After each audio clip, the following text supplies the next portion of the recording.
तब बचेगा जब लोग जागरूक हो जाएंगे। इसलिए ईवीएम बहुत बड़ा षड्यंत्र है और इसकी वजह से क्या दुष्परिणाम हो रहे हैं, इसको आज अंबेडकर जयंती पर प्रबोधन कार्यक्रम आयोजित किया है। मैं उन सभी साथियों को धन्यवाद व्यक्त करना चाहता हूँ।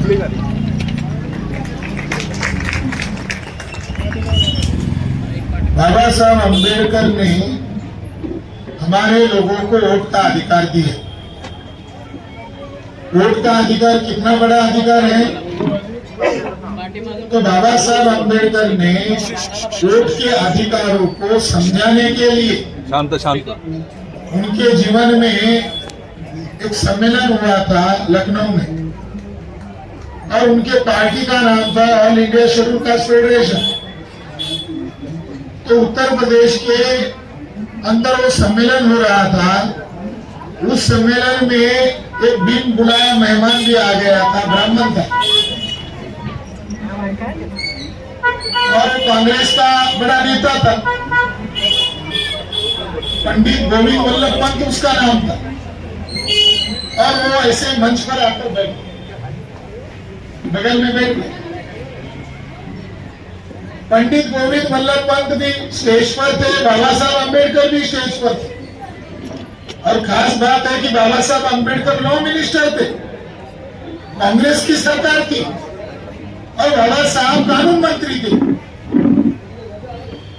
तो नेहरू को डाउट था कि ये मंत्री है हमारा, मगर मेरी आलोचना करता है, कांग्रेस की आलोचना करता है, तो अपने लोगों के बीच में कितना करता होगा, इसकी जानकारी लेने के लिए उन्होंने अपने खास आदमी को भेजा। पंडित गोविंद वल्लभ पंत उनका नाम।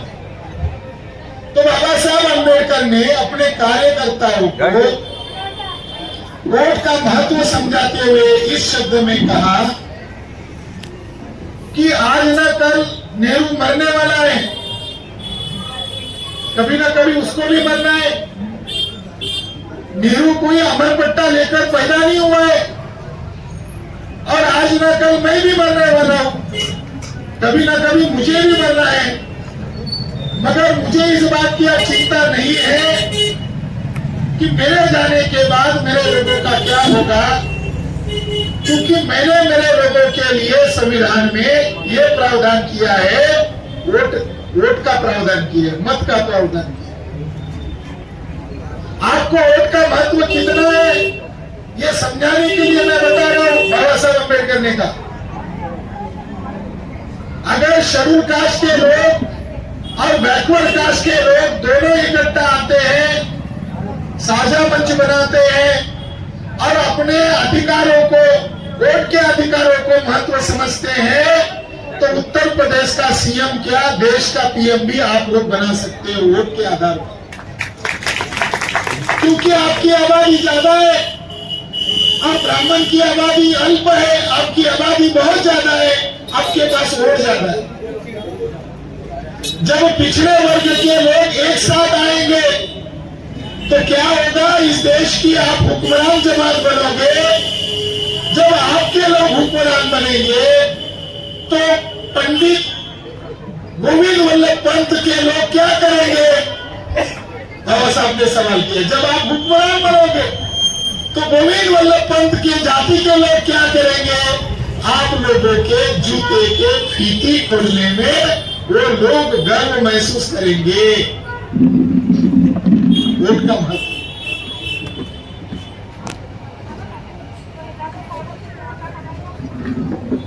आज क्या देवेंद्र फडणवीस किसी की जूती की फीती खोल रहा है क्या? वो तो जाति जाति में झगड़े लगा रहा।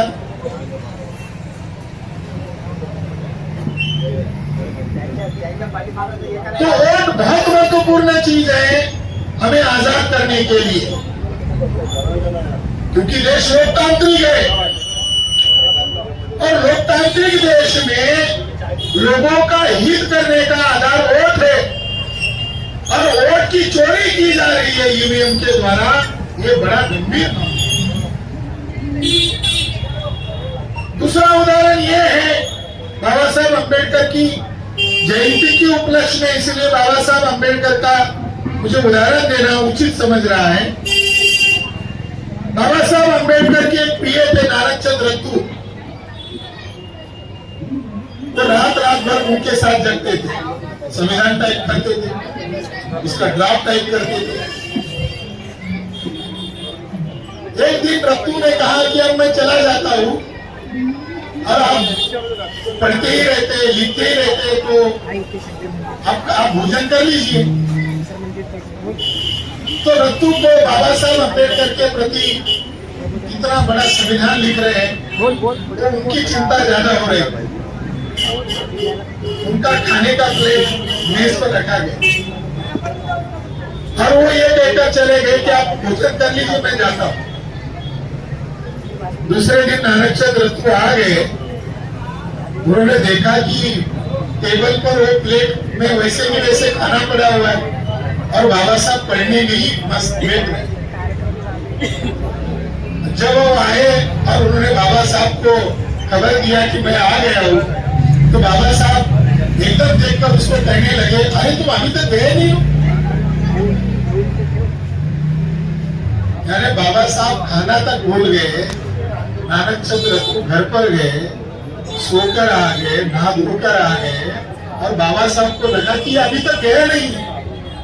नानक चंद रत्तू ने लिखा, जब भारत का संविधान लिखा जा रहा था, बाबा साहब को किसी की भी सुन नहीं। एक दिन बाबा साहब के ड्राइवर ने गाड़ी का हॉर्न बजाया, पार्लियामेंट संविधान सभा से आ गए, उसने इन्फॉर्म किया दरवाजा खोलो। नानक चंद रत्तू देखा बाबा साहब अंदर आ गए, वो बाबा साहब के लिए पानी लाने के लिए अंदर गए। तो बाबा साहब अम्बेडकर के पास एक म्यूजिक का एक यंत्र था, वायलिन, वो उन्होंने लिया और बाबा साहब मेज को सहारा लेकर उसको बजाने लगे। तो नानक चंद रत्तू को बहुत खुशी हुई कि जो व्यक्ति सोता तक नहीं है, उसको देश की चिंता है। आज बाबा साहब अम्बेडकर जरूर कुछ लड़ाई जीतकर आए होंगे, इसलिए वो म्यूजिक बजा रहे हैं। तो उन्होंने ताली बजाकर कहा कि बाबा साहब आज कोई खास बात है, आप इतने खुश नजर नहीं आते थे, आज बहुत खुश है। तो नानक चंद रत्तू ने वो वाकया अपने किताब में लिखा है कि बाबा साहब ने कहा कि आज मैं बहुत बड़ी लड़ाई जीत कर आया हूँ और सारे पंडितों को हार के आया हूँ। और वो आर्टिकल आज बहुत विवाद के साथ पारित हो गया और उस आर्टिकल का नाम था one man one vote and one value.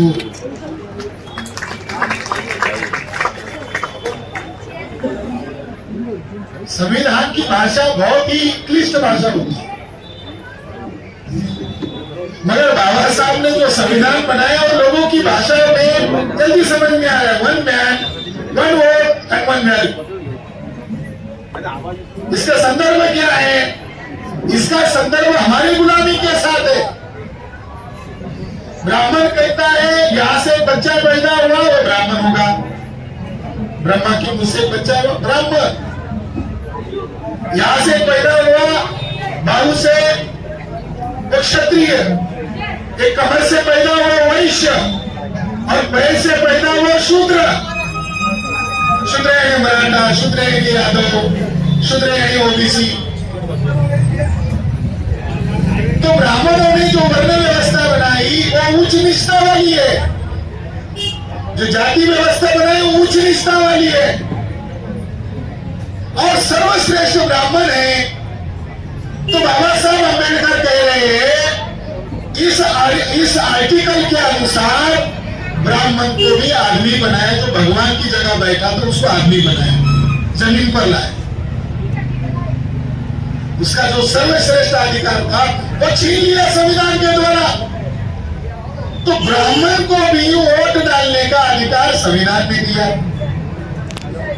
और जो शेड्यूल कास्ट की सबसे निचली जाती है, सफाई कर्मी जाती है, उसको भी वोट का अधिकार दिया। तो हम दो अलग अलग छोर देख रहे हैं।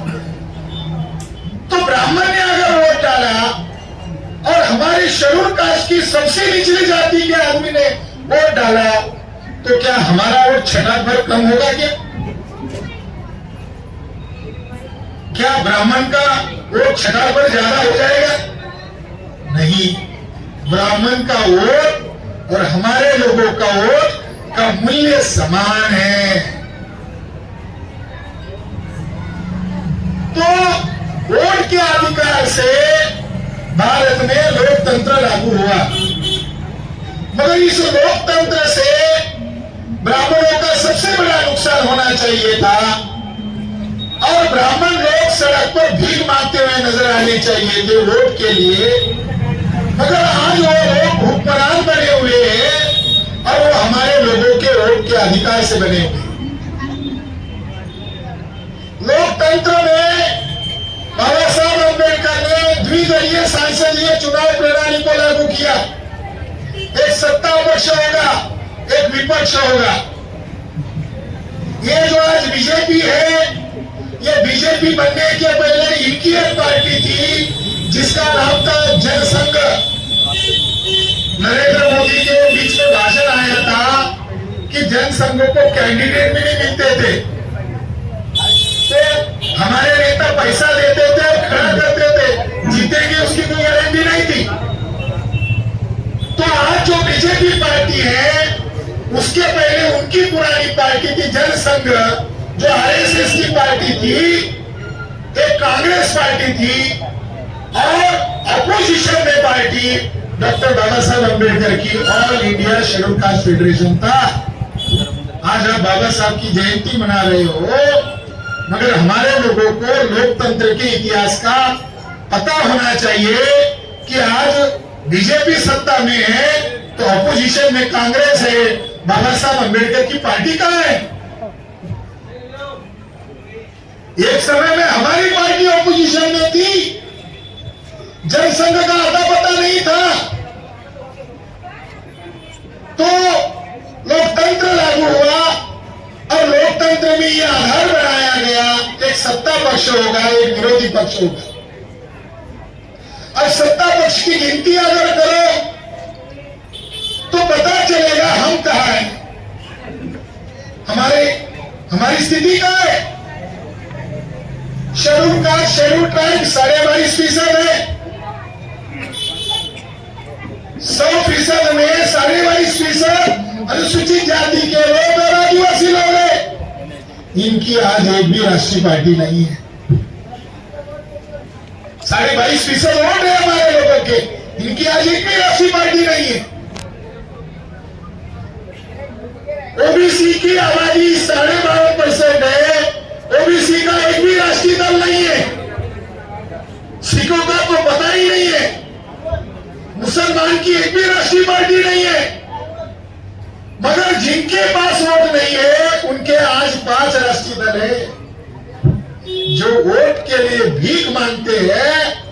आज की लोकतांत्रिक भाषा में कहा जाए बेकार है, वो लोग भिखारी है, वो भी नहीं उनके पास। 3.5% ब्राह्मण है। 1885 में कांग्रेस की स्थापना हुई और 47 में नेहरू हुक्मरान हुए, तो 3.5% ब्राह्मणों ने देश की कांग्रेस पार्टी बनाई 1885।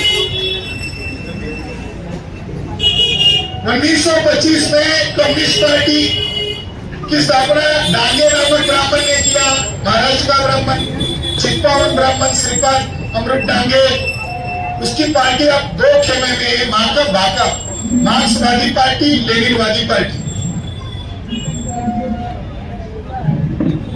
वो राष्ट्रीय पार्टी बन गए। ये 3 पार्टी होगी। बीजेपी राष्ट्रीय रूलिंग पार्टी है, ब्राह्मणों की पार्टी है, मराठों की पार्टी नहीं है, ब्राह्मणों की पार्टी है। और तृणमूल कांग्रेस जो पश्चिम बंगाल की महिला है ममता बनर्जी, उसकी 5वें नंबर की पार्टी है। जिनके पास वोट नहीं था उनके आज 5 राष्ट्रीय दल है और जिनकी आबादी सबसे ज्यादा है उनकी एक भी राष्ट्रीय पार्टी नहीं है। ईवीएम आया 80 के दशक में,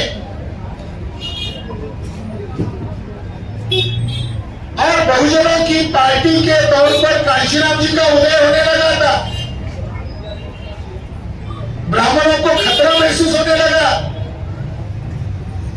बहुजन समाज पार्टी यह अंबेडकरवादी आइडियोलॉजी पर बनी हुई पार्टी है और उसका नारा होता था वोट हमारा राज तुम्हारा, नहीं चलेगा नहीं चलेगा। लोगों को जल्दी समझ में आता वोट हमारा है और राज इन दुश्मनों का है, तो उससे लोगों को जल्दी वोट का महत्व समझ में आने लगा। तो 80 के दशक में उन्होंने केरल राज्य में ईवीएम मशीन को कांग्रेस ने लाया और कांग्रेस ने उसके लिए प्रस्ताव रखा।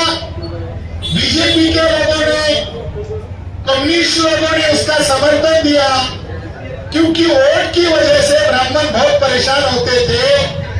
तो ब्राह्मण के नाम पर चुनाव लड़ने की बजाय हिंदू के नाम पर चुनाव लड़ते। आज भी ब्राह्मण लोग ब्राह्मण के नाम पर चुनाव नहीं लड़ते, मराठा के नाम पर लड़ते, ओबीसी के नाम पर लड़ते। तो ब्राह्मण को ब्राह्मण के नाम पर चुनाव लड़ेंगे तो किसी वार्ड का मेंबर तो नहीं चुन कर आएगा क्या? हिंदू के आड़ में छूट जाए। तो ईवीएम के कारण ब्राह्मण राज स्थापित हो गया है। ये सेकंड वर्जन है, मगर फर्स्ट वर्जन जो आया था वो वर्जन था पुणे पैक्ट, और पुणे पैक्ट को रिजर्व सीट के द्वारा लागू किया गया।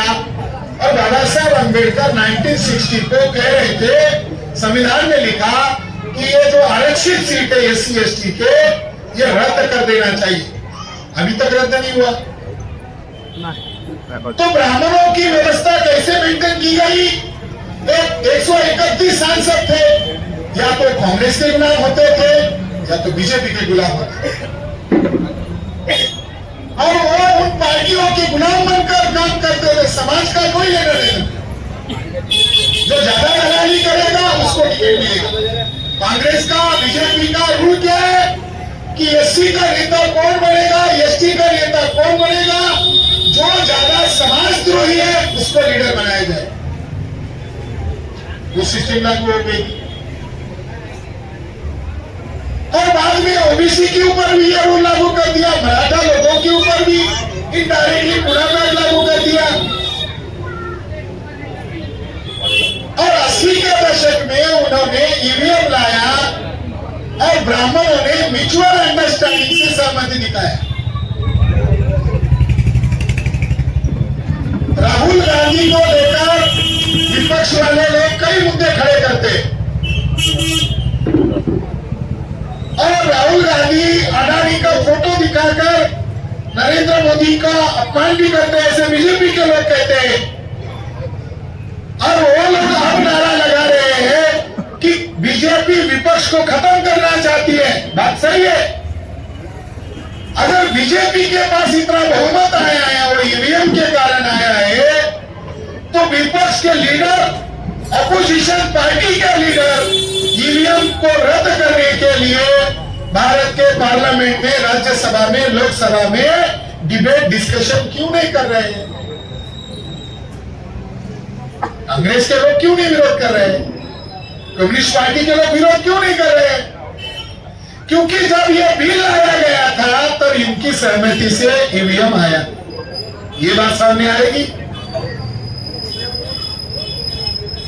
आइडियोलॉजी के आधार पर अगर देखा जाए तो क्या कांग्रेस बहुजनवादी है? क्या भाजपा बहुजनवादी है? कांग्रेस की स्थापना की गई 1925 में। ये बीजेपी के वर्कर होंगे, हमारे बैकवर्ड कास्ट के लोग, उनको भी मालूम नहीं है। आरएसएस की स्थापना कांग्रेस ने की 1925 में, और डॉक्टर केशव बलिराम हेडगेवार जो आरएसएस का प्रमुख है, संस्थापक है, वो विदर्भ कांग्रेस कमेटी का जनरल सेक्रेटरी था।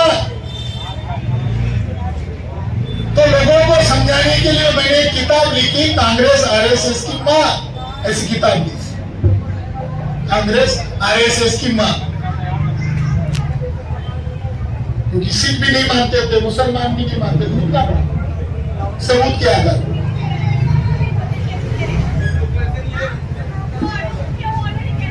कांग्रेस की नीति जो है वही बीजेपी की नीति है। कांग्रेस रिजर्वेशन खत्म करना चाहती है, बीजेपी भी रिजर्वेशन खत्म करना चाहती है। यानी ये जो ब्राह्मणवादी दल है, ये चेहरे अलग अलग है मगर इनका दिमाग एक है। ये कांग्रेस का चेहरा है, बीजेपी का चेहरा, कम्युनिस्टों का चेहरा एक है, माइंड एक है, सोच एक है। ये सारे लोग एंटी रिजर्वेशन पॉलिसी पर काम कर रहे हैं। ये सारे लोग देश को बेचने की पॉलिसी पर काम कर रहे हैं। ये सारे लोग सरकारी उद्योग और कंपनियों को बेचने में सहमत है। इसके लिए बीजेपी का विरोध में है। तो इनकी नीति एक है, इनकी पॉलिसी एक है, क्योंकि वो जाति से एक है, ये बहुजनवादी नहीं है। तो जिनकी नीति एक है, जिनकी पॉलिसी एक है, जो संविधान विरोधी है, वो क्यों ईवीएम को रद्द करने के लिए आवाज उठाई थी? ईवीएम को आवाज उठाने के लिए जनता से आवाज उठानी पड़ेगी। ये हमारी लोकतंत्र को बचाने की जरूरत है। ये मंच पर राजनीतिक पार्टी के लोग बैठने चाहिए थे। अगर आज वो राजनीतिक पार्टी के अलग अलग पार्टी के लोग होते तो हम अपने उनके मुंह से बुलवाते, क्या तुम्हारी पार्टी ने ईवीएम को रद्द करने के लिए आवाज उठाई? बताओ, भाई को बताओ, जनता को बताओ। तुम्हें क्या करना? इस विषय पर क्या किसी टीवी चैनल ने डिबेट चलवाई? अगर डिबेट चलवाई होती तो आज हमें यहाँ सड़क पर बैठने की जरूरत नहीं पड़ती, घर में बैठे बैठे पता चलता। तो उनकी नीति एक है, क्योंकि वो लोकतंत्र को खत्म करके भारत में मनु का राज लाना चाहते हैं। जवाहरलाल नेहरू जब जिंदा थे, संविधान लागू होते ही उन्होंने संविधान की समीक्षा करने के लिए आयोग गठित किया था, स्वर्ण सिंह आयोग।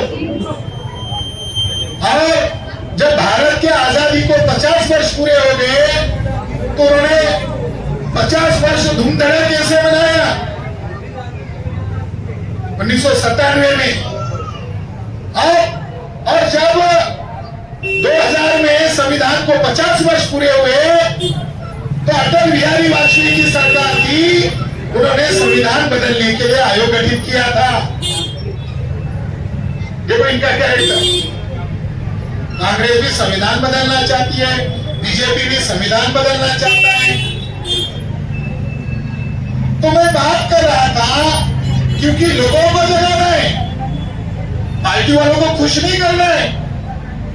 जब आम जनता जग जाएगी तो इस देश में लोकतंत्र बचाने के लिए आम लोग सड़क पर आएंगे। आज ये लोग तंग है, परेशान है, मगर इस तंगी का कारण, इस परेशानी का कारण ये 3.5% वाले लोग और इनकी पार्टियां, ये आम लोगों को अभी मालूम नहीं है, वो अलग ही दुनिया में। मगर लोगों को तो जगाना पड़ेगा। जब ये ईवीएम मशीन का विधेयक लाया, ट्रायल किया साउथ इंडिया में, उनको जैसा रिजल्ट चाहिए वैसा रिजल्ट आ गया और रिजल्ट आने के बाद उन लोगों ने उस सिस्टम को लागू कर दिया। मगर बीजेपी के लोगों को पता चल गया बाद में कि भाई हम चुनकर नहीं आ रहे, कांग्रेस के वाले ही चुनकर आ रहे।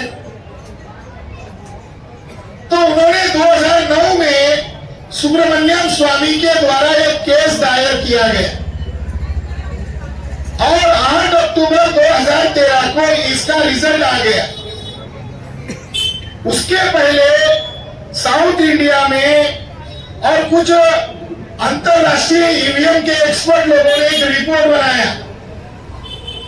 हरिप्रसाद, साउथ इंडिया हैदराबाद के थे हरिप्रसाद, ईवीएम के expert, J Alex Halderman, Kron Greep, Scott Wolchok, Eric Wustrow, Arun Kinpati, Shri Krishna Sukamurthy, Vasaiya Yagati, इन लोगों ने भारत सरकार को चिट्ठी लिखा, मांग किया कि ये ईवीएम मशीन को हम खोलना चाहते हैं। हम एक्सपर्ट लोग हैं, हमारे पास इसका नॉलेज है, हमें डाउट है कि ईवीएम में गड़बड़ी हो सकती है।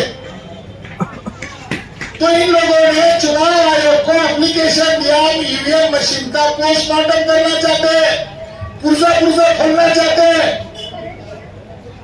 हरि प्रसाद और उनके साथियों को ईवीएम मशीन देने से चुनाव आयोग ने मना किया।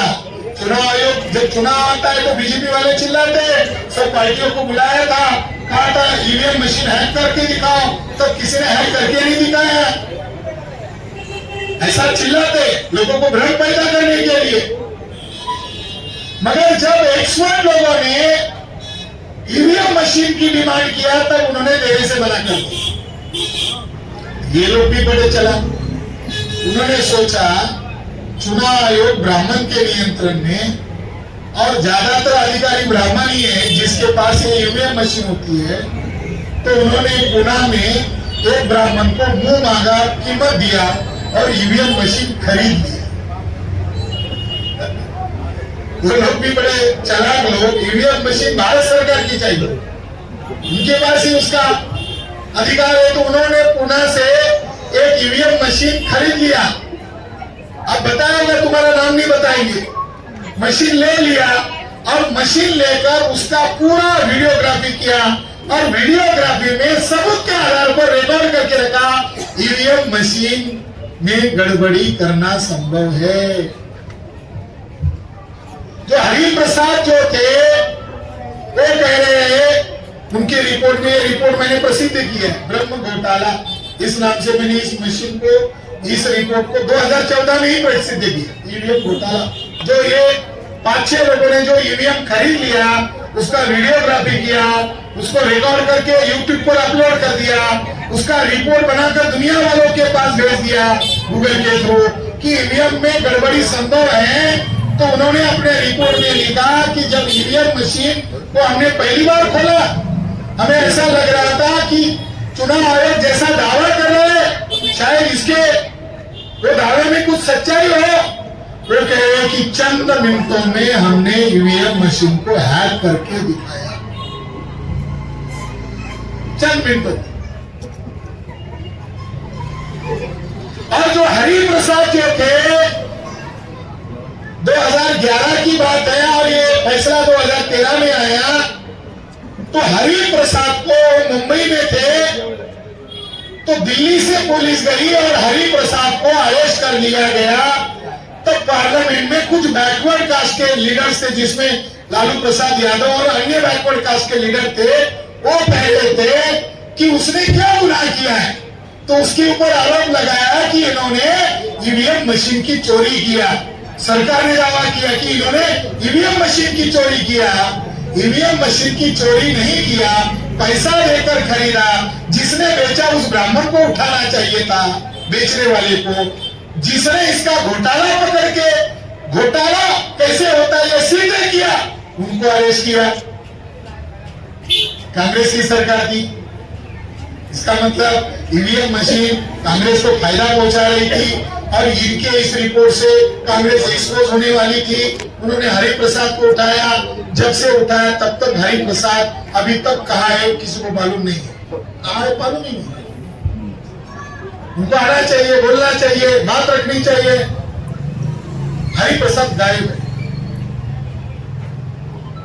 8 अक्टूबर 2013 में जो सुब्रमण्यम स्वामी, जो आज बीजेपी का बड़े बड़ा नेता है, वो अपनी भाषणों में बोलता था ये ईवीएम मशीन में गड़बड़ी संभव है।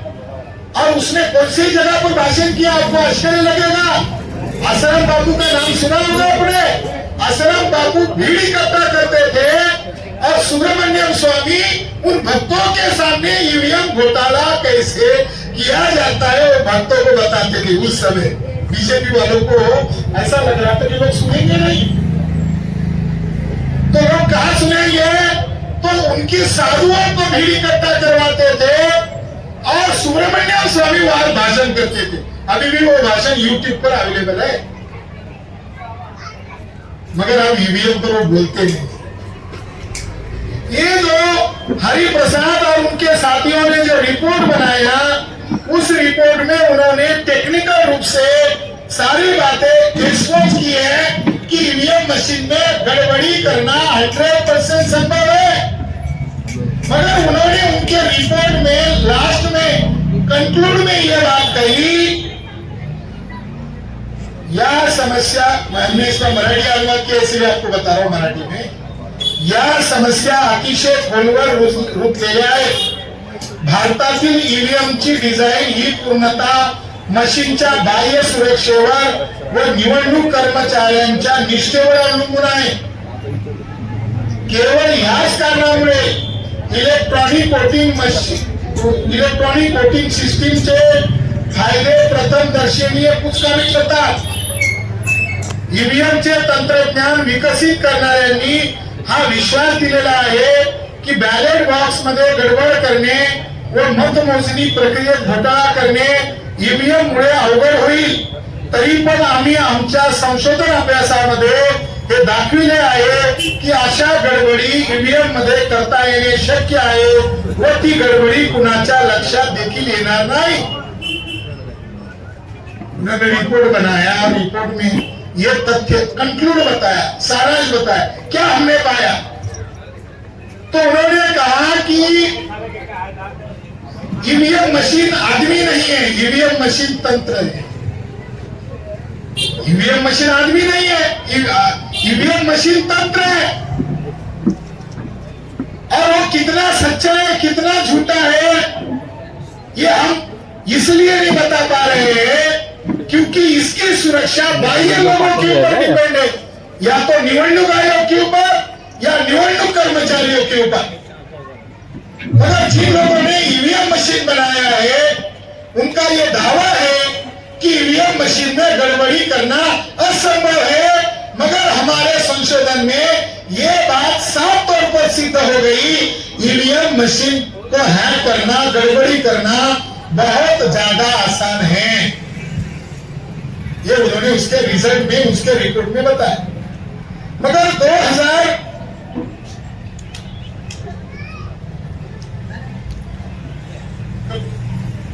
ये साउंड का आवाज दूर तक जाना चाहिए।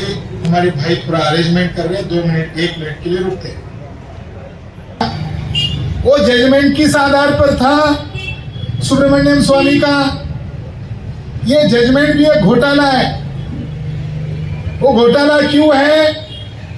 तो 8 अक्टूबर 2013 के जजमेंट में ये बात मान्य की गई है कि दो तीन केसेस चल रही थी ईवीएम को लेकर, उसमें सुब्रमण्यम स्वामी की केस आ गई और सुब्रमण्यम स्वामी का दावा था कि ईवीएम मशीन में गड़बड़ी करना संभव है।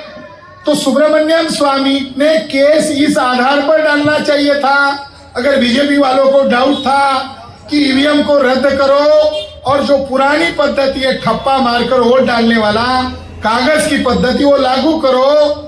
मगर सुब्रमण्यम स्वामी के केस का आधार वो नहीं था। सुब्रमण्यम स्वामी का आधार इस मशीन के साथ कोई दूसरी मशीन जोड़ी जाए जिससे कोई पर्चियां निकले। और आनंद फानन में चुनाव आयोग ने शुरू में तो इस बात के लिए विरोध किया, दावा किया कि ईवीएम मशीन फ्रॉड नहीं है। मगर बाद में जब कोर्ट की प्रक्रिया शुरू हुई तो उन्होंने तुरंत आनंद फानन में वीवीपीएटी सिस्टम लागू करने के लिए मीटिंग आयोजित किया। तारीख है 27 मई 2011 को चुनाव आयोग ने टेक्निकल एक्सपर्ट कमेटी को बुलाकर सभी राजनीतिक दलों के साथ मीटिंग किया और जो इलेक्ट्रॉनिक वोटिंग मशीन है उसके साथ वीवीपीएटी सिस्टम लगाने का प्रस्ताव पारित किया। कोर्ट केस चल रही है उसी दिन और उसके लिए जैसलमेर राजस्थान, तिरुवनंतपुरम, दिल्ली, लेह, चेरापूंजी ऐसे विभिन्न जगहों पर इसका ट्रायल किया। ईवीएम मशीन भी रहेगी और ईवीएम मशीन के साथ वीवीपीएटी सिस्टम लागू करेंगे। वीवीपीएटी का मतलब है voter verification paper audit trial system. क्योंकि ईवीएम पर आशंका थी, इसलिए वीवीपीएटी सिस्टम लागू कर दिया और उसमें विभिन्न राजनीतिक दलों को इन्वॉल्व किया। इस जजमेंट में कहा गया है कांग्रेस की सरकार है, कांग्रेस के सरकार में ईवीएम के खिलाफ फैसला आया, मगर वो पूर्ण रूप से फैसला नहीं आया, बल्कि एक गुप्त समझौता हुआ है और केस का आधार वीवीपीएटी लागू करने के लिए है। इसलिए हम कह रहे हैं ये गुप्त समझौता है कांग्रेस और बीजेपी का। जबकि उनको आग्रही रहना चाहिए था कि अगर ईवीएम मशीन में गड़बड़ी है तो ठप्पा मारने वाला तंत्र लागू करो। ये गड़बड़ वाला तंत्र क्यों लागू कर रहे हो, वीवीपीएटी वाला? तो इस जजमेंट से यह बात सामने आई और भारत सरकार ने 28 मार्च 2013 को यानी अक्टूबर को फैसला आया और उसके पहले 28 मई 2013 को कानून मंत्रालय के द्वारा चुनाव अधिनियम 1961 में कुछ बदलाव किए, जिसमें अधिनियम 49A से लेकर 49(10), 66A, 55C, 56C और 57C और 17C इनमें बदलाव किया। क्योंकि पुराना आयोग जो था, पुरानी चुनाव पद्धति जो थी वो ठप्पे मारने वाली थी, इसीलिए ठप्पे मारने की पद्धति का कानून था। और ये चुनाव, ये रिजल्ट आने के पहले ही चुनाव आयोग जो राजी नहीं था वो राजी कैसे हो गए? चुनाव आयोग का तो दावा था कि ईवीएम में गड़बड़ी करना संभव नहीं है, कोर्ट में एफिडेविट लिख के दे रहे थे। तो ये जजमेंट जो आया ईवीएम के खिलाफ, इसमें ब्राह्मण अप्रत्यक्ष रूप से जीत गए। वो कैसे जीत गए? जबकि कोर्ट ने आग्रही होना चाहिए था कि ईवीएम मशीन में गड़बड़ी होती है तो वीवीपीएटी ये और एक इलेक्ट्रॉनिक चीज जोड़ने की क्या जरूरत थी? उसको आग्रह नहीं करना चाहिए था। बीजेपी को भी आग्रही नहीं होना चाहिए था। तो कांग्रेस और बीजेपी का सेटिंग हुआ है। दूसरा, चुनाव आयोग और कांग्रेस और बीजेपी का सेटिंग हुआ है। और तीसरा सेटिंग, न्यायपालिका में बैठे हुए वो जज जिसने ईवीएम के खिलाफ फैसला दिया, वो बाद में केरल राज्य का गवर्नर के तौर पर नियुक्त किया गया। ये सेटिंग होने का सबूत है। उसको बख्शिश के तौर पर केरल राज्य का गवर्नर बनाया जस्टिस सदाशिवम को। और उस फैसले में कुछ बात को स्वीकार किया गया, मगर उस फैसले में कुछ धोखा देने वाली बातें सामने आ गई। वो धोखा देने वाली बातें क्या है? वो धोखा देने वाली बातों को हम एक्सपोज करेंगे, मगर जिस जज ने, दो जज थे, पी सदाशिवम और दूसरा जज था रंजन गोगोई, ये बाद में पलटी मार दिया और बीजेपी को जो चाहिए वैसा फैसला सुनाया। तो रंजन गोगोई को भी राम मंदिर का और ईवीएम का फैसला सुनाने के बाद रंजन गोगोई को राज्यसभा का मेंबर बनाया गया। देखो क्या हो रहा है देश में। स्वर न्यायाधीश राज्यसभा का मेंबर, ये उसका अवमूल्यन है या प्रगति है? ये तो अपमान है। तो उस जजमेंट में प्यारा नंबर 29 में स्पष्ट कहा गया, पहले मैं मराठी में आपको बता रहा हूं, दोन्ही कडील बाजूंचे म्हणणे ऐकून आम्ही हे समाधान मानत आहोत। यानी चुनाव आयोग एक पार्टी है, बीजेपी का कैंडिडेट एक पार्टी है। दोन्ही कडील बाजूंचे म्हणणे ऐकून आम्ही हे समाधान मानत आहोत की मोकळ्या व पारदर्शी निवडणुकांसाठी, फ्री अँड फेअर इलेक्शनसाठी पेपर ट्रेल असणे अत्यंत आवश्यक आहे।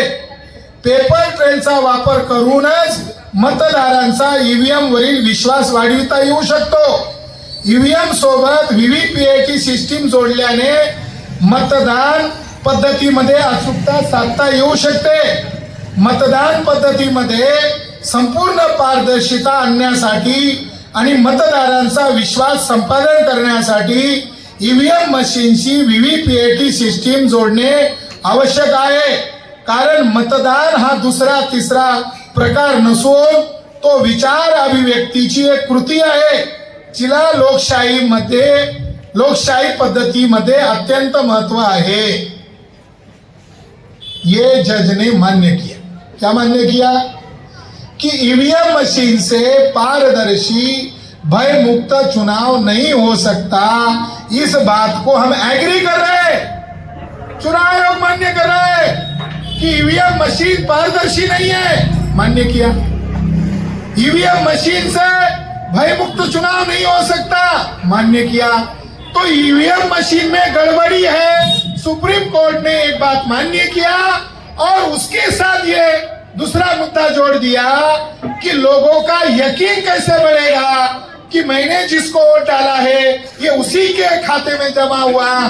तो लोगों का विश्वास होने के लिए उन्होंने कहा कि इस मशीन के साथ ईवीएम मशीन को जोड़ दिया. ईवीएम मशीन के साथ वीवीपीएटी सिस्टम जोड़ने का हम ऑर्डर देते हैं. उसने संविधान का आर्टिकल 19 का आधार देकर बताया वोट डालना दूसरा तीसरा कोई अर्थ नहीं होता है. वोट डालने का मतलब है मेरा फ्रीडम ऑफ राइट है, ये मेरी विचार अभिव्यक्ति का मामला है. तो वोट का अधिकार सुप्रीम कोर्ट ने मान्य किया. यह आर्टिकल 19 के तहत विचार की अभिव्यक्ति करने का अधिकार है. ये फलाना आदमी तो 2 बार चुनकर आया मगर ये नालायक निकला, ये मेरे समाज के खिलाफ हुआ कानून पास करने के लिए वोट दे रहा है, संविधान बदलने की बात कर रहा है. तो वोटर ने तय किया अब इस नालायक को वोट नहीं दूंगा. मेरा अधिकार, मैं चाहूं वैसा यूज करूंगा. मैं दूसरे आदमी को वोट दूंगा जो मुझे एश्योर करता है कि मैं आपके अधिकारों को बचाऊंगा, तो मैं उसको वोट दूंगा, नालायक को नहीं दूंगा. ये मेरा अधिकार है. तो 2013 में जस्टिस सदाशिवम और जस्टिस रंजन गोगोई के द्वारा जो फैसला सुनाया उसमें ये मान्य हुआ है ईवीएम में गड़बड़ी करना संभव है. तो उन्होंने क्या जोड़ने के लिए कहा? ये मशीन रहेगा और उसके साथ दूसरा एक मशीन जोड़ा जाएगा और वो मशीन रहेगा वीवीपीएटी सिस्टम. इस जजमेंट में यह कहा गया है कि 13 लाख ईवीएम मशीन है तो एक मशीन वीवीपीएटी को कितना खर्चा आता है वो भी लिखा गया खर्च के साथ कि चुनाव आयोग तुरंत करे और केंद्र सरकार से बजट लेकर आने वाले चुनाव में वीवीपीएटी सिस्टम को लागू किया जाए. मगर देखो चोर चोर मोसेरे भाई, ये कहावत हमने सुनी है. अब ये चोरों ने ऐसा दिखाया कि देश में लोकतंत्र है, अब ईवीएम गड़बड़ है तो ईवीएम को पकड़ने के लिए, चोरी को पकड़ने के लिए वीवीपीएटी सिस्टम लागू करने का 8 अक्टूबर 2013 को फैसला आया. 2014 में लोकसभा का चुनाव हुआ और महाराष्ट्र में 3-4 माह बाद विधानसभा का चुनाव हुआ. 2014 में कितना वीवीपीएटी लगाया? वीवीपीएटी का मतलब है इधर मशीन के सामने बटन के जो कैंडिडेट का बटन है वोट डाला जाएगा मगर उसका कोई फिजिकल एविडेंस नहीं है. जैसे पहले वो पर्चा होता था, अब वो आंकड़ा है, उसको वोट गया नहीं गया कैसे पता चलेगा? ईवीएम मशीन के साथ वीवीपीएटी पर्ची निकलने वाली मशीन 13 लाख नहीं लगाई. कितनी लगाई? 2014 के चुनाव में 0.1% लगाई. यानी कितनी पारदर्शी चुनाव हुआ? 99.99% घोटाले के साथ 2014 का चुनाव हुआ और घोटाला करके बीजेपी केंद्र में चुनकर आ गई. जजमेंट में क्या कहा गया है हम लोगों को मालूम नहीं है. जजमेंट में ये मान्य किया ईवीएम में गड़बड़ी करना संभव है. बटन के सामने किसको गया पता नहीं चल रहा है, तो बटन वाली जो ईवीएम मशीन है, इलेक्ट्रॉनिक मशीन, उसके साथ दूसरी मशीन जोड़ दिया जाए वीवीपीएटी, जिससे पर्ची निकलेगी और पर्चियों की गिनती होगी, वोटों के आंकड़ों की गिनती होगी, दोनों को मिलान करके देखा जाएगा, चोरी अपने आप पकड़ा जाएगा। ये सिस्टम लागू करने का ऑर्डर हुआ, मगर इस जजमेंट में ये कहा गया, ये भी गजब की बात है, ये जजमेंट भी गजब का जजमेंट है। किसी को एक मुंह होता है तो एक जबान होती है, और जिसको दो जबान होती है वो आदमी नहीं होता। ये जजमेंट में एक जबान नहीं दिखाई दे रही है, दो जबान दिखाई दे रही है। इस जजमेंट में यह कहा गया ईवीएम मशीन के साथ वीवीपीएटी लगाओ, मगर सहूलियत दे दी, जब चाहे तब लगाओ। लोगों को कौन बताने वाला है? ब्राह्मणों ने क्या सोचा? ये अंग्रेजी का जजमेंट है, ये अंग्रेजी पढ़ने वाले लोगों को, अपर कास्ट लोगों को पता चलेगा, और किसी को पता भी चल गया, कोई बताने का भी काम कर रहा है, तो उसको टीवी में, अखबारों में हम हाईलाइट नहीं करेंगे, तो आम लोगों को कोई जगा रहा है, तो लोगों को जगाते जगाते उसकी उम्र निकल जाएगी, कोई पता ही नहीं चलेगा। दूसरा गड़बड़ी इस जजमेंट में यह है कि डिमांड करने पर पर्चियों की गिनती की जाएगी। मान लो कोई कामले नामक वोटर है, जय भीम कामले, आप समझने के लिए बता दो, जय भीम कामले नामक वोटर है, उसने वोट डाला, उसको डाउट हो गया, मुझे इसको डालना था, उसको वोट नहीं गया, दूसरे को गया, ऐसा उसको डाउट लगा, तो इस जजमेंट में यह अधिकार वोटर के पास नहीं रखा। इस जजमेंट में कहा कि उन पर्चियों की गिनती, हम पर्चियों की मशीन तो लगा देंगे, मगर उसकी गिनती करने का राइट कैंडिडेट के पास होगा, वोटर के पास नहीं होगा। एक तरफ मान रहे हैं कि वोटर लोगों को संतुष्टि होनी चाहिए, मेरा वोट उसको गया कि नहीं गया, मगर यह राइट किसको दिया गया? कैंडिडेट के पास दिया गया। और कांग्रेस के लोगों ने बीजेपी के साथ समझौता किया, और समझौता करके उन्होंने कहा हमने घोटाला किया, आप भी घोटाला करो, हम जितने बार किया उतने बार करो, और दोनों घोटाला करके आप हमको कुछ राज्यों की सत्ता देंगे, इनको कुछ राज्यों की देंगे, मराठा रहेंगे तो हराएंगे, ओबीसी रहा तो हराएंगे, मायावती को हरा देंगे, शरद पवार को हरा, मतलब समझने के लिए जो बैकवर्ड कास्ट के लोग उनको हरा देंगे, और जो ब्राह्मण है उसको जिता देंगे, क्योंकि ब्राह्मणों का इंटरेस्ट है इसमें। क्यों सीपीआई सीपीएम लड़ेगा ईवीएम के खिलाफ? अगर वो ईवीएम से जीत रहा है तो ईवीएम के खिलाफ क्यों बोलेगा? अगर बीजेपी ईवीएम से आ रहा है, क्यों ईवीएम को रद्द करने की डिमांड करेगा? महाराष्ट्र में, मुंबई में राज ठाकरे के द्वारा पहली बार एक अच्छा कदम उठाया गया। उनकी एक पार्टी है मन से, उनका चुनाव चिन्ह है रेल का इंजन। वो सोचने लगे हम इंजन खड़ा क्यों है, आगे क्यों नहीं बढ़ रहा है, हमारे एमएलए क्यों चुनकर नहीं आ रहे, सभा तो बड़ी बड़ी हो रही है।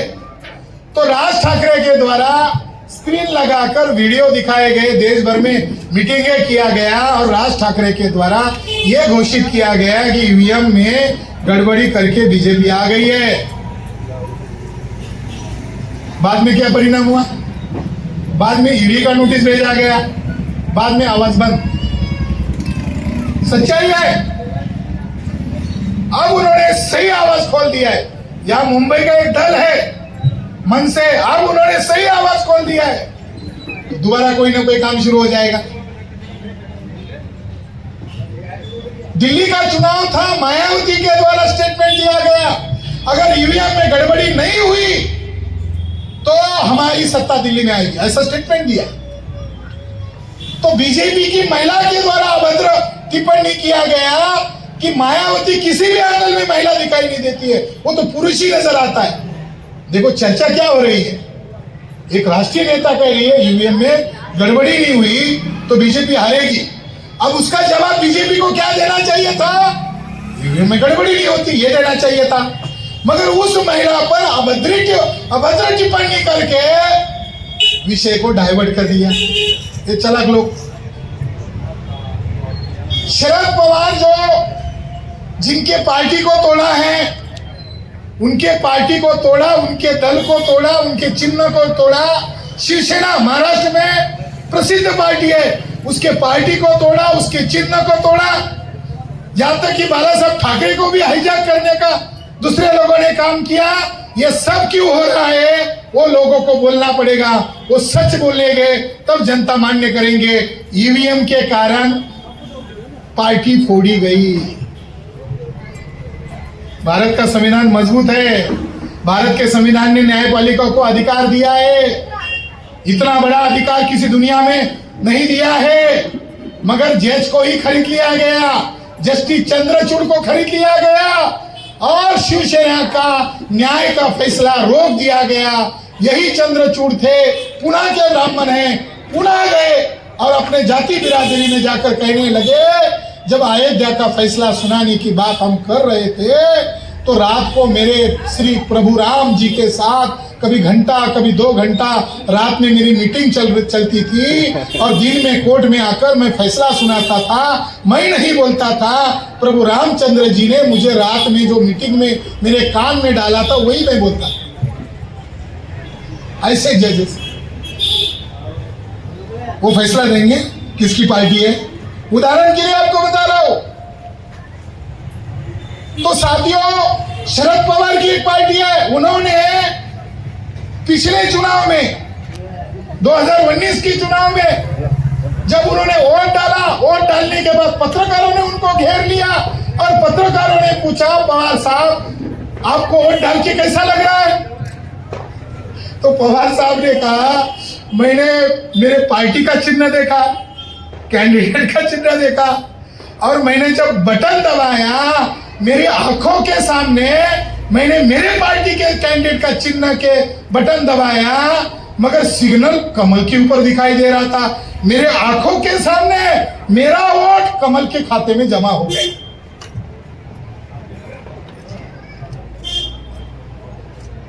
बयान दिया, एक्शन नहीं किया, बयान दिया, एक्शन नहीं किया, पार्टी फोड़ दिया। एक भारत में लोकतंत्र एक खिलौना बन गया है, ईडी खिलौना, सीबीआई खिलौना, न्यायपालिका खिलौना। अगर कोई विद्रोह कर रहा है सीबीआई जांच करो, ईडी के द्वारा जांच करो। और वो नेता, बीजेपी के नेता ये कह रहे हैं भाजपा वॉशिंग मशीन है। भाजपा क्या है? भाजपा का भी लॉन्ग फॉर्म बदल गया। भाजपा यानी भारतीय जनता पार्टी नहीं, भाजपा नामक अभी एक वॉशिंग मशीन कंपनी हो गई है, जो इसमें आएगा, अंदर घुसेगा, उसको मिनटों में शुद्ध कर देंगे। ऐसा कहा, किसको मूर्ख बना रहे हो? जनता को मूर्ख बना रहे हो। इधर था तो चोर था, इधर था तो भ्रष्टाचारी था, भाजपा ज्वाइन कर लिया, महापुरुष हो गया। ये क्यों हो रहा है? ये ईवीएम घोटाले के कारण, ईवीएम के कारण हो रहा है। चुनाव आयोग खिलौना बन चुका है, लोकतंत्र की धज्जियां उड़ाई जा रही है और भारतीय लोगों को मूर्ख बनाया जा रहा है। धर्म के नाम पर, जाति के नाम पर झगड़े लगा दिए जा रहे हैं और भारतीय जनता त्रस्त है। लोकतंत्र होने के बावजूद भारतीय जनता त्रस्त है। और भारतीय जनता पार्टी की सरकार कैसे? जनता त्रस्त है, भारतीय जनता त्रस्त है और जो त्रस्त करने वाली पार्टी है उसकी देश पर सत्ता है। तो ईवीएम सबसे बड़ी सिरदर्द बन गई है और ईवीएम के कारण भारत में लोकतंत्र की जगह पर ब्राह्मण तंत्र आ गया है। कहने के लिए लोकतंत्र है मगर वास्तव में पेशवाई आ गई है। मैं उदाहरण के तौर पर आपको बता रहा हूं, 2018 में देवेंद्र फडणवीस के द्वारा फसाद कराया गया भीमा कोरेगांव। किसने करवाया? देवेंद्र फडणवीस के द्वारा। तो 2019 के चुनाव में बीजेपी का सुपड़ा साफ होना चाहिए था। बीजेपी का सुपड़ा साफ नहीं हुआ, बल्कि देवेंद्र फडणवीस ने असेंबली में चुनकर आने के बाद कहा कि भिड़े गुरुजी महापुरुष है। वो कभी मनु का गुणगान गाता है, कभी कहता है सांगली में आओ, आम खाओ, बच्चे पैदा होंगे। ऐसा महापुरुष। कल उसको कुत्ते ने काटा तो लोगों ने कहा उस कुत्ते को बख्शिश देना चाहिए। मजाक चल रहा है उनका, महापुरुष का। ईवीएम के कारण अभी भी भीमा कोरेगांव के जांच का फैसला नहीं हुआ है, और फैसला भी करेंगे तो अनपेक्षित करेंगे। ईवीएम पर क्या भरोसा है, और ईवीएम की घोटालेबाज सरकार पर क्या भरोसा है। तो साथियों, ईवीएम मशीन से गड़बड़ी होती है, ये बात प्रमाण के साथ सिद्ध होती है। अभी एलन मस्क, हमारे लोग डीजे सुन रहे थे, हमारे आयोजक ने वो एलन मस्क की न्यूज सुना रहे थे कि ऐसा ऐसा हुआ, ऐसा ऐसा हुआ। मुझे थोड़ा अजब सा लगा कि हमारे लोग डीजे में मगर नहीं। एलन मस्क की कौन बात सुनेगा? बाबा साहब डीजे के पक्ष में नहीं है। बाबा साहब कहते हैं मेरे नाम का जय जयकार करने की बजाय मेरा अधूरा रहा कार्य को पूरा करो। अगर एक ही दिन 14 अप्रैल के दिन ही एक्सपर्ट लोगों को बुलाकर केवल एक ही विषय पर घंटा भर कार्यक्रम लगाते, ईवीएम मशीन में गड़बड़ी है, तो ये जयंती का पैसा हमें शासक बना देता। जागरूक करना होगा लोगों को। जागरूक किए बगैर हमारे लोगों को कैसे पता चलेगा? तो साथियों, दो उदाहरण और देता हूं ईवीएम घोटाले के।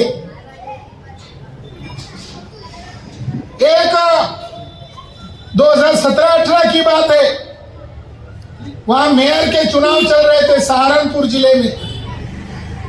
वहां एक महिला, मुस्लिम महिला, युवा महिला समाज का काम करती थी। तो लोगों ने कहा कि हम फलाने को चुनाव में खड़ा करते पार्षद के तौर पर, मगर वो हमारा सुनता ही नहीं है, तो तुम खड़ी हो जाओ। एक मुस्लिम महिला को चुनाव के लिए खड़ा किया गया। लोगों ने उसको जोर जबरदस्ती से मीटिंग में बुलाया, कहा कि तुमको पैसा खर्च करना ही नहीं है, पैसा हम इकट्ठा करेंगे, तुम्हें जीतना। लोगों ने भीड़ इकट्ठा की, अखबार वालों ने उसके प्रचार किया कि एक निर्दलीय महिला है और यहाँ पर उसकी बहुत चर्चा हो रही है। वोट डाल दिया। वोट डालने के बाद रिजल्ट आया, जो अखबार वालों ने, टीवी वालों ने दिखाया था ये मोहतरमा जीतने वाली है, वो हार गई। हारने के बाद मीडिया वाले उसके पास पहुंचे और उस मोहतरमा को, उस मुस्लिम महिला को पूछा, मैडम अभी आपको कैसा लग रहा है? तो उसकी हेडिंग थी, दैनिक जागरण अखबार में मैंने वो हेडिंग पढ़ा था, वो कटिंग भी आज मेरे पास है। उस हेडिंग का टाइटल था, अरे मेरा अपना खुद का वोट कहाँ गया। देखो ईवीएम कितना गड़बड़ी करता है। लोगों की तो वोटों पर डकैती डालता है, कैंडिडेट का भी वोट कैंडिडेट को नहीं देता है। ईवीएम कितना गड़बड़ी करता है।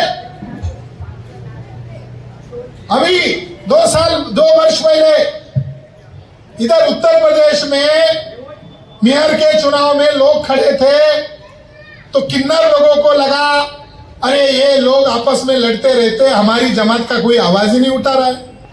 तो एक सोनू किन्नर चुनाव के लिए खड़ा हो गया, उसका नाम सोनू किन्नर था, वो चुनाव के लिए खड़ा हो गया। और उनके सोनू की जो टीम थी गली गली में जाकर तालियां बजा बजा कर कहती थी, सोनू किन्नर है, उसको ध्यान रखना, उसको वोट देना। और लोग भी मतलब समझने लगे थे ये किन्नर है, मगर ये कल लड़ेगा तो कम से कम बोलेगा, क्योंकि हमने इसको आजमाया ही नहीं है। जिनको हम आज तक आजमा रहे थे वो तो बोलते ही नहीं है, ये शायद कुछ काम करेगा। लोगों ने भारी मत सोनू किन्नर को दिए, और सोनू किन्नर ग्राउंड में काम करने वाला था, उसको यकीन था लोग मुझे पैसा भी दे रहे और वोट भी देने वाले हैं, तो उसको यकीन था मैं जीत कर आने वाला हूं। कलेक्टर ने चुनाव घोषित कर दिया, बीजेपी के कैंडिडेट को जीता हुआ घोषित कर दिया। सोनू किन्नर ने कहा कि ईवीएम के द्वारा चुनाव हुआ है तो गिनती करो, वोटों की गिनती करो, मशीन के आंकड़े की भी करो और वीवीपीएटी की भी करो। मगर ऊपर से बीजेपी के नेताओं से कलेक्टर को आदेश था किसी का नहीं मानना, डंडे का इस्तेमाल करना। तो सोनू किन्नर के पक्ष में सारे किन्नर जमात आ गई और पुलिस बल आगे था। तो सोनू किन्नर के लोगों को कहा अभी यहां से भाग जाओ, नहीं तो डंडों से आपको मारा जाएगा।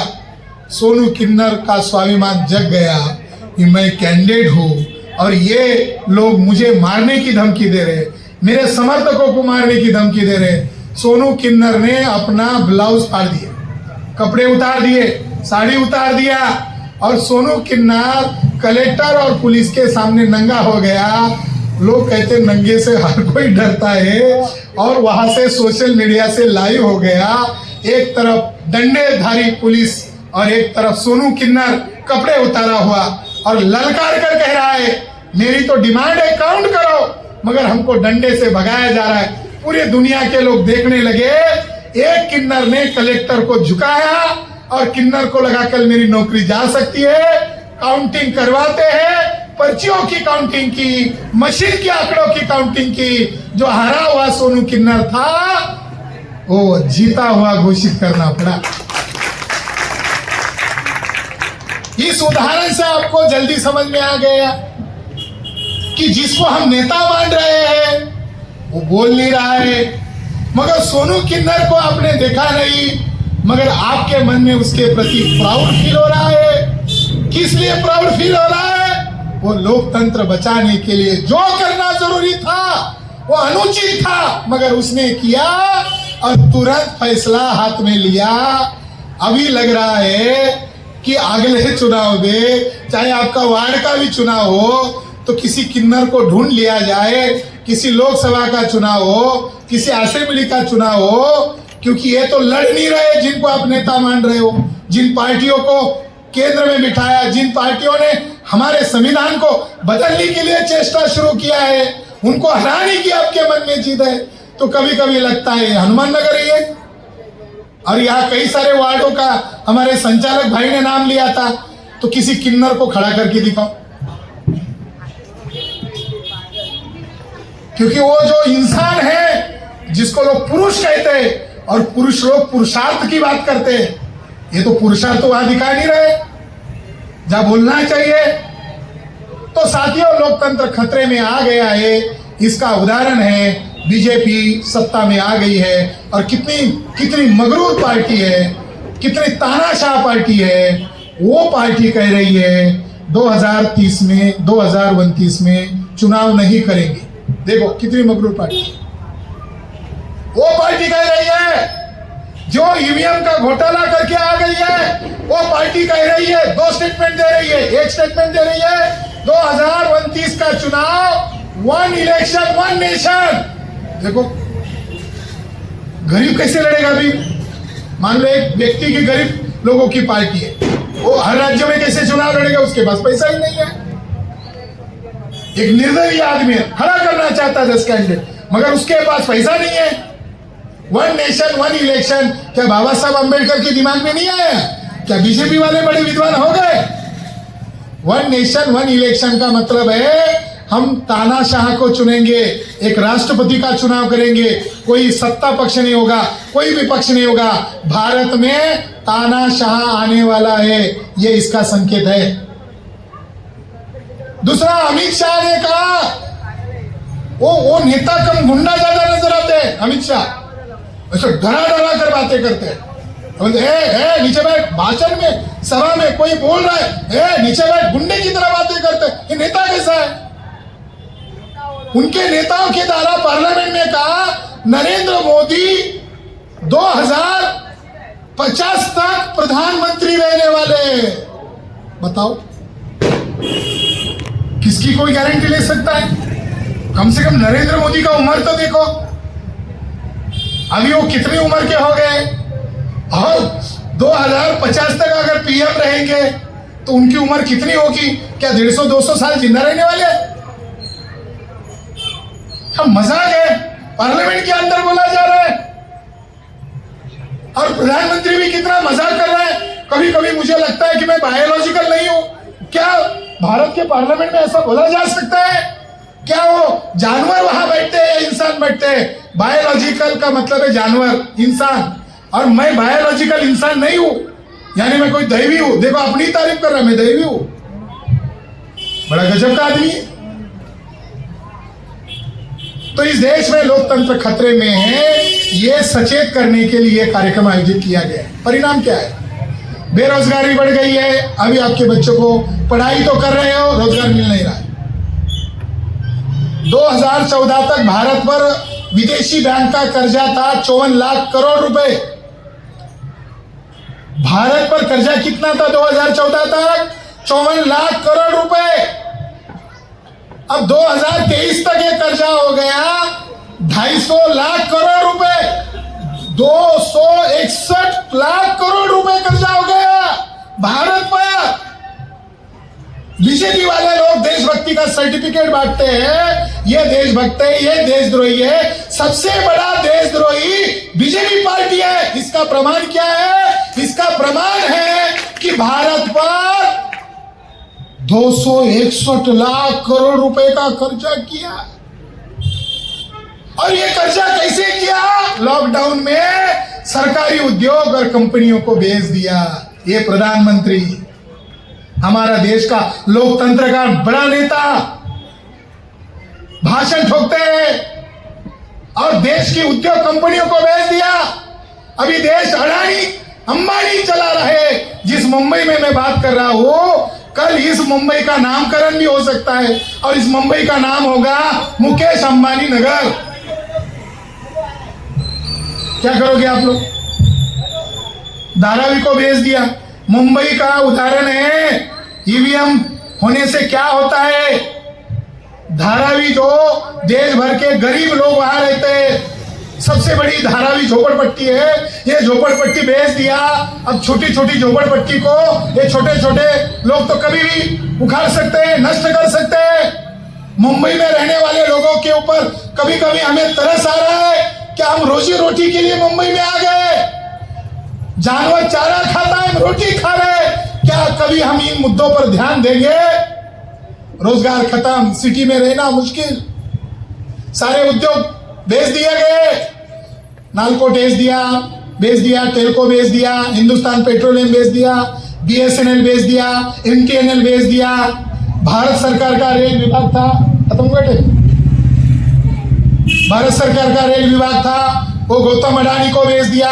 एयरलाइन सिस्टम बेच दिया। आज मैं सवेरे खबर पढ़ रहा था कि अब रेल का आने जाने के लिए टैक्स लगेगा। ये एयरपोर्ट पर आने जाने के लिए टैक्स लगेगा, केवल आ रहे और जा रहे हो। 5 रुपए में टिकट मिलता था, अब रेलवे प्लेटफॉर्म का टिकट बहुत महंगा हो गया। तो देश को बेचने वाले लोग देश प्रेमी या देशद्रोही है?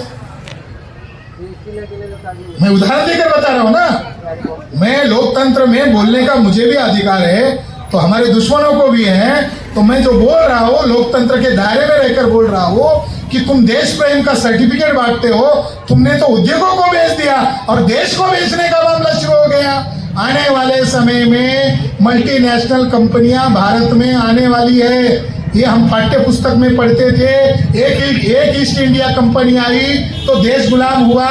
अभी हजारों की संख्या में मल्टीनेशनल कंपनियां, ये जो ब्राह्मण लोग हैं, बीजेपी के ब्राह्मण, आरएसएस के ब्राह्मण, इन्होंने भारत में न्योता दे दिया है।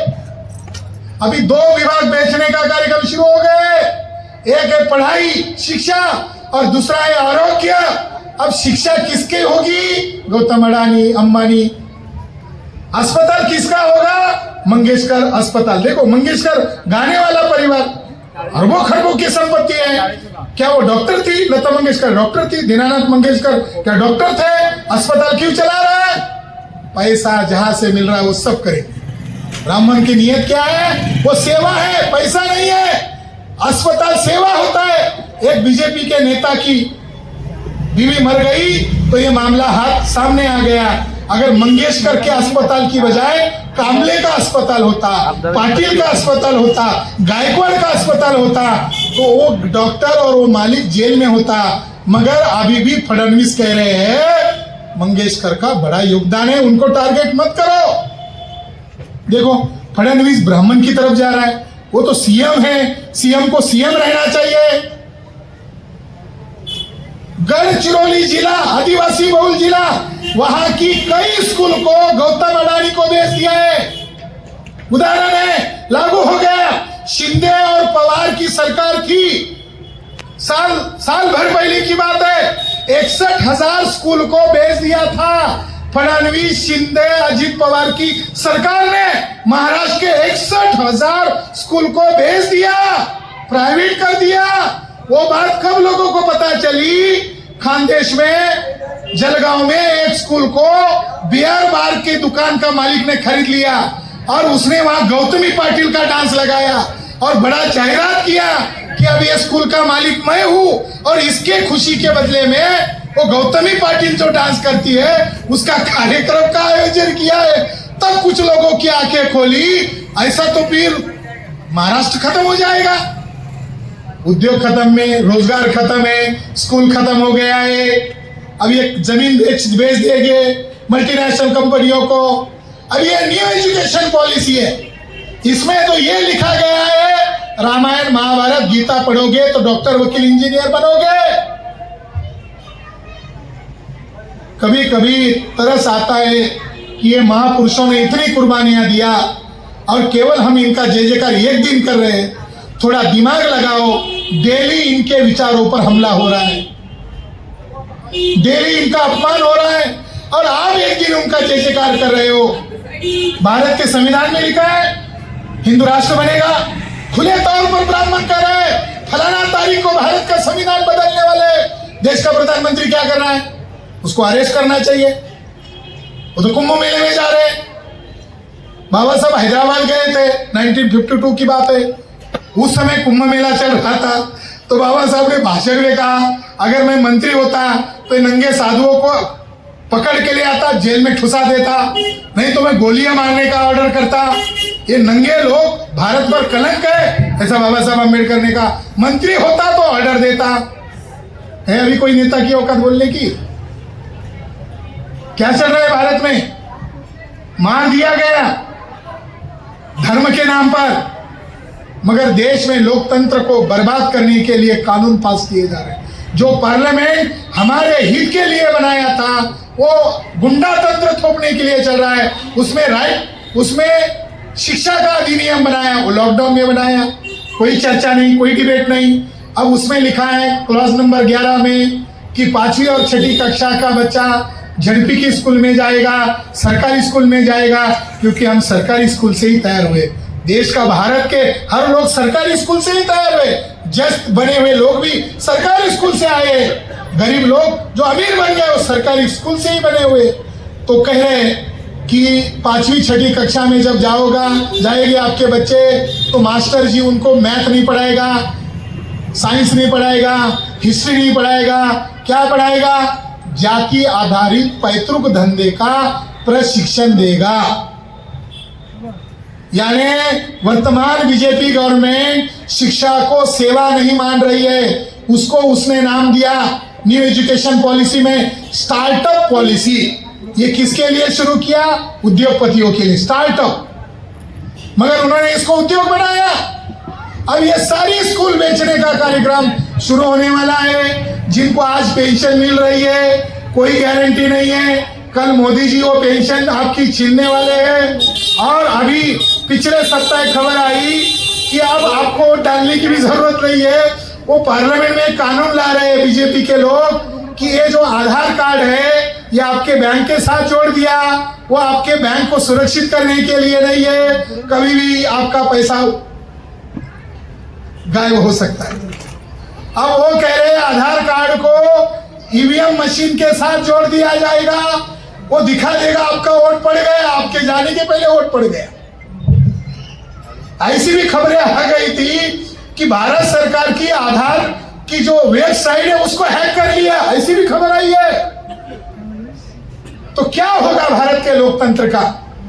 कभी कभी सोचते हैं तो चिंता होती है, और कभी कभी महसूस होता है कि बाबा साहब अम्बेडकर 18 मार्च 1956 में रोए थे तो शायद उनको दूर का दिखाई दे रहा होगा। उनके रोने का दर्द आज तक हम नहीं समझ पा रहे, केवल जय जयकार कर रहे। लोकतंत्र खत्म हो गया है, हम जय जयकार कर रहे हैं। लोकतंत्र खत्म हो गया है, शिक्षा धार्मिक हो गया है, नौकरी खत्म हो गया है। भारत में अकेले महिलाओं का घूमना अभी संभव नहीं है। 3-4 दिन पहले खबर है 27 लोगों ने रेप किया, और कितनी बार किया वो लड़की बता रही है। इसलिए साथियों हमें जगाना होगा और लोगों को जगाकर इस लोकतंत्र को बचाने के लिए आगे आना होगा। दर्द तो बहुत है, मगर बोलने से नहीं होगा, आपको खड़ा होना होगा। अभी यहाँ इस असेंबली में कानून पास होने वाला है, जो भी सरकार के खिलाफ बोलेगा और सरकार के नीतियों के खिलाफ मुद्दे बनाकर लोगों को जागरूक करेगा, उसको नाम दिया जन सुरक्षा अधिनियम। वो ब्राह्मण सुरक्षा अधिनियम है, वो जन सुरक्षा अधिनियम नहीं है। तो फडणवीस कह रहे हैं कि ऐसे लोगों को जेल में डाला जाएगा जो सरकार के खिलाफ लोगों को इकट्ठा कर रहे हैं, सरकार की नीतियों के खिलाफ लोगों को आंदोलन करने के लिए तैयार कर रहे हैं, ऐसे लोगों को जेल में डाला जाएगा और उनको अर्बन नक्सलाइट घोषित कर दिया जाएगा। ये ईवीएम होने के कारण ये उनकी गुस्ताखी बढ़ रही है। इसके लिए सभी लोगों को जगाना होगा और इसके लिए अंबेडकर जयंती की राह देखने की जरूरत नहीं है। 5 लोग ही क्यों ना बैठे, 10 लोग ही क्यों ना बैठे, हर युवा और युवतियों को जितना समझ में आता है लोगों को जगाने का काम करना होगा। अगर वो अधिनियम महाराष्ट्र में लागू होता है तो आपको घरों में कैद कर दिया जाएगा। महाराष्ट्र में यह अधिनियम पास नहीं होना चाहिए। ये फुले शाहू अंबेडकर को कैद करने वाला कानून है, ये विचार अभिव्यक्ति को बंद करने वाला कानून है। इसलिए मैं इस मौके पर आपको वो सूचना जानकारी के तौर पर दे रहा हूँ। 2 जानकारी मैं पिछले बार छत्रपति शिवाजी महाराज की जयंती के अवसर पर नहीं आया क्योंकि मैं बोध गया में आंदोलन में था, मगर मैं आपका आज धन्यवाद करने के लिए आया हूँ कि आपने स्क्रीन पर मेरी बात को सुना। आप सही अम्बेडकरवादी है, सही फुले शाहू अम्बेडकरवादी है। और ये लोग कभी शिवाजी महाराज की जयंती मना रहे, कभी ईवीएम पर चर्चा कर रहे हैं। ये ऐसे लोगों को लीडर बनाओ जो समय को समझ रहे, जो सही बातों को पकड़ रहे, ऐसे लोगों को मैदान में उतारो। और दूसरी बात, आप लोगों को ये लड़ाई को लड़ना ही होगा। बाबा साहब अम्बेडकर का ये आंदोलन है और इस आंदोलन के लिए आपको कुर्बानी देने के लिए आना होगा। 3.5% लोग हैं भीमा कोरेगांव में, हमारे 500 लोगों ने क्या उनका अंजाम किया था। कल ये खत्म करेंगे तो क्या हम चुपचाप बैठेंगे? हम चुपचाप नहीं बैठ सकते। ये संदेश देने के लिए मैं आया हूँ और ईवीएम के खिलाफ मुंबई के हर वार्ड में हम आने वाले समय में जागृति का कार्यक्रम करेंगे, क्योंकि लोगों को जगाने के अलावा दूसरा कोई विकल्प नहीं है। लोगों को जगाएंगे तो संगठित होगा, संगठित हो गए तो ईवीएम के खिलाफ जन आंदोलन होगा। मैं अभी देश भर के सभी बैकवर्ड कास्ट के लीडर के साथ मीटिंग कर रहा हूँ। चाहे आपकी पार्टी अलग हो, चाहे आपके विचार हमसे तालमेल ना करते हो, संविधान बचेगा तब ना आपका पार्टी बचेगा। आने वाले समय में ईवीएम के खिलाफ बड़ा आंदोलन करने की रणनीति कर रहे हैं। यही इस मौके पर मैं आपको बात करता हूँ। आपने मेरी बात सुनी, इसके लिए मैं सभी समाज बंधुओं का धन्यवाद ज्ञापन करता हूँ। नमो बुद्धाय, जय भीम।